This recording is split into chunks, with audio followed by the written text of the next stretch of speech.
శ్రీరామచంద్రాయ నమః. శ్రీ సీతారామాభ్యాం నమః. శ్రీమద్ వాల్మీకి రామాయణము అరణ్యకాండము 75వ సర్గము.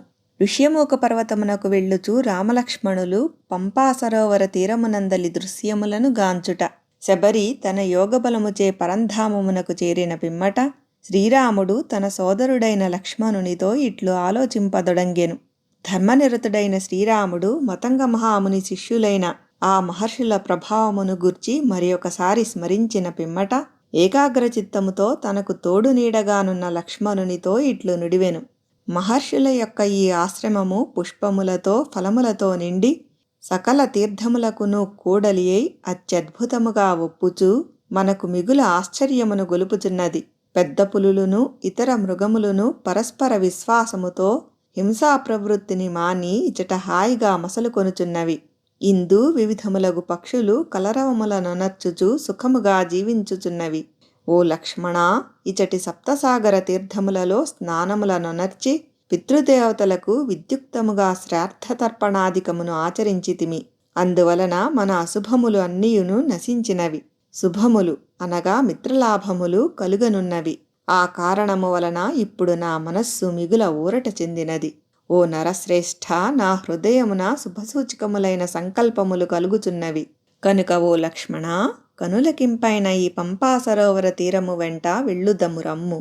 ఋష్యమూక పర్వతము ఇచ్చటికి సమీపముననే కలదు. అందు సూర్యసుతుడును ధర్మాత్ముడును అగు సుగ్రీవుడు అనుక్షణము వాలికి భయపడుచూ నలుగురు వానర ప్రముఖులతో గూడి నివసించుచున్నాడు. ఓ సౌమ్య, వానర శ్రేష్ఠుడైన సుగ్రీవుని దర్శించుటకై తహతహపడుచున్నాను. సీతాన్వేషణ కార్యమున అతడు మనకు ఎంతయో తోడ్పడగలడు. ధీరుడైన శ్రీరాముడు ఇట్లు పలుకుచుండగా సౌమిత్రి ఆయనతో, అన్నా, అందులకై నా మనస్సు కూడా మిగుల ఆరాటపడుచున్నది. కావున త్వరగా వెళ్ళుదము అని నుడివెను. శత్రు సంహారకుడైన శ్రీరామచంద్ర ప్రభువు లక్ష్మణ సహితుడై ఆ ఆశ్రమము నుండి బయలుదేరి పంపాతీరమునకు చేరెను. అతడు మునులకు ఆవాసమైన పవిత్ర పంపా సరస్సును గాంచెను. ఆ సరస్సు నానా విధములైన చక్కని చెట్లతో తీగలతో అలముకొని ఉండెను. అందు ప్రవహించడి చల్లని జలములు మధురములు. ఆ సరస్సు సువాసనలను వెదజల్లెడి ఎర్రతామరలతోడను తెల్లని నల్లని కలువల సమూహములతోడను ఒప్పుచూ పలువన్నెలు గల కంబళివలే భాసిల్లుచుండెను. అంతట శ్రీరాముడు స్వాదుజలములు గల ఆ పంపా సరస్సు యొక్క తీరమున కొంత దూరము నడిచి మతంగ సరస్సు అను పేరుతో ప్రసిద్ధికెక్కిన మడుగులో స్నానమాచరించెను. ఆ పంపా సరస్సునందు కమలములు, కలువలు, ఎర్ర తామరలు శోభిల్లుచుండెను. దాని తీరమునందు అంతటను బాగుగా పుష్పించిన మామిడి తోపులు విరాజిల్లుచుండెను.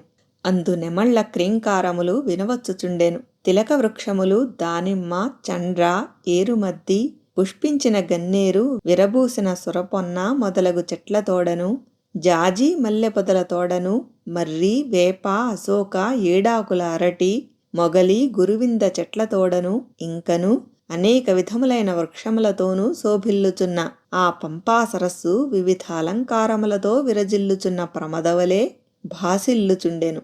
దాని తీరమును అందున్న వనమును గాంచుచూ ఆ ఇరువురును ముందునకు సాగుచుండిరి. తీరమునందలి ఆ వనము రంగురంగుల పువ్వులు గలిగి చాలా దూరము వ్యాపించి ఉన్న చెట్లతో రమణీయముగా నుండెను.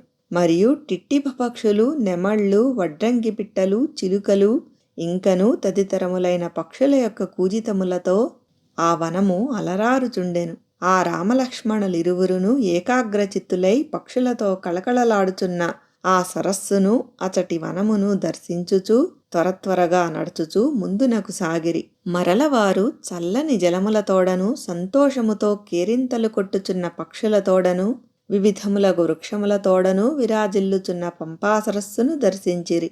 శ్రీరాముడు వివిధములగు వృక్షములను పలు విధములగు సరస్సులను గాంచుచూ సీత ఎడబాటునకు పరితపించుచున్నవాడై పంపా తీరమున సాగిపోవుచుండెను. ఆ తీరమునకు సమీపమున గల ఉపవనములన్నీయును పువ్వులతో కళకళలాడుచున్నవి. అవి మద్ది వృక్షములతో సంపెంగ పూల మొక్కలతో శోభిల్లుచుండెను. అచట తొమ్మిదల గుంపుల ఝుంకారములు వినవచ్చుచుండెను. ఆ తీరము నిరుపమాన కాంతులతో తేజరిల్లుచుండెను. ఆ సరస్సు స్ఫటికముల వలె స్వచ్ఛములైన జలములతో నిండియుండెను. అది మనోహరమైన ఇసుక తిన్నెలతో ఒప్పుచుండెను. పద్మముల పరిమళములతో గుబాళించుచుండెను. అట్టి పంపా సరస్సును జూచి సత్యపరాక్రముడైన శ్రీరాముడు లక్ష్మణునితో ఇట్లు నుడివెను.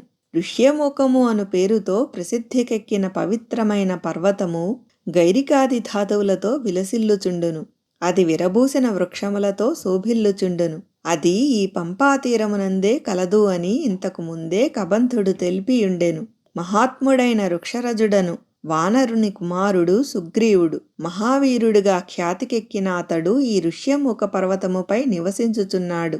ఓ నరశ్రేష్ఠ, వానర ప్రముఖుడైన ఆ సుగ్రీవుని కడకు బయలుదేరుము అని పలికిన పిమ్మట శ్రీరాముడు సత్యపరాక్రముడైన లక్ష్మణునితో మరల ఇట్లనెను.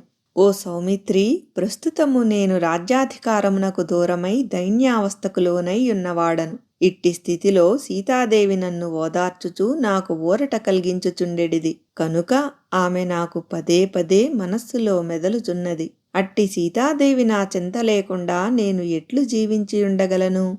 సీత ఎడబాటుతో దుఃఖితుడయ్యున్న ఆ శ్రీరాముడు తన మాటలను సావధానుడై వినుచున్న లక్ష్మణునితో ఇట్లు పలికెను. పిమ్మట శోక విషాదములకు లోనై ఏమి చేయుటకును తోచకున్న శ్రీరాముడు లక్ష్మణునితో గూడి పద్మములతో నిండి కళకళలాడుచున్నదై మనస్సునకు ఉల్లాసమును గూర్చెడి పంపా సరస్సులో స్నానము చేయుటకై దిగెను. చిత్రకూటము నుండి చాలా దూరము ప్రయాణము చేసిన పిమ్మట శ్రీరాముడు క్రమముగా వెదురు మొదలగు పొదలతో నిండి బాటసారులు ప్రవేశించుటకు అసాధ్యమైన కబంధ వనమునకు చేరెను. పిమ్మట ప్రభువు నానా విధములగు రంగురంగుల పక్షులతో గూడి దర్శనీయములైన వనముల గల పంపా సరోవరమును దర్శించెను.